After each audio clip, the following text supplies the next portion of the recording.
പ്രാർത്ഥിക്കാം. സകലത്തിനും ന്യായാധിപനായിരിക്കുന്ന നല്ല ദൈവമേ, സകല ജീവജാലങ്ങൾക്കും ന്യായവിധി ഉണ്ട് എന്ന് ഞങ്ങളോട് അരുളി ചെയ്തിരിക്കുന്ന നല്ല കർത്താവേ, അവിടുന്ന് ന്യായാധിപനായി ഈ ലോക ജനതയുടെ ജീവിതത്തിന് ആവശ്യമായിരിക്കുന്നതായ നന്മകളെ നൽകുവാൻ തക്കവണ്ണം അവിടുന്ന് കൃപ കാണിക്കുമ്പോൾ, ഈ ലോകത്തായിരിക്കുന്ന അടിയങ്ങളും നീതിയോടും ന്യായത്തോടും കൂടി ജീവിക്കുവാൻ അങ്ങ് അവിടുന്ന് ഞങ്ങളെ ഉദ്ബോധിപ്പിക്കുകയും ചെയ്യുന്നുവല്ലോ.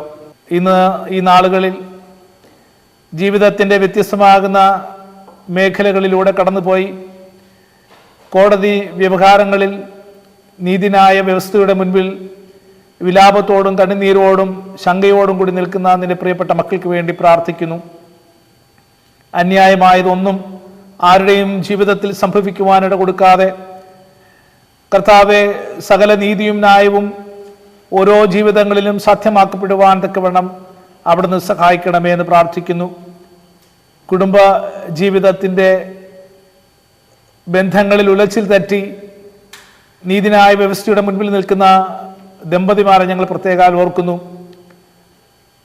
ബന്ധങ്ങൾ തകർക്കപ്പെടുന്നതല്ല, ചേർക്കപ്പെടുന്ന ഒരു അനുഭവമായതിനെ തീർക്കണമേ എന്ന് പ്രാർത്ഥിക്കുന്നു. വസ്തു സംബന്ധമായി സാമ്പത്തികമായി ഒക്കെ വ്യവഹാരങ്ങളിൽ ഏർപ്പെട്ടിരിക്കുന്നവരെ ഞങ്ങൾ ഓർക്കുന്നു. ആർക്കും ഒരു ദോഷവും നഷ്ടവും വരുവാനിട കൊടുക്കാതെ സകലവും നീതിയോടുകൂടി അങ്ങ് അവിടുന്ന് തീർപ്പാക്കണമേ. യേശുവിൻ്റെ നാമത്തിൽ തന്നെ പിതാവേ, ആമേൻ.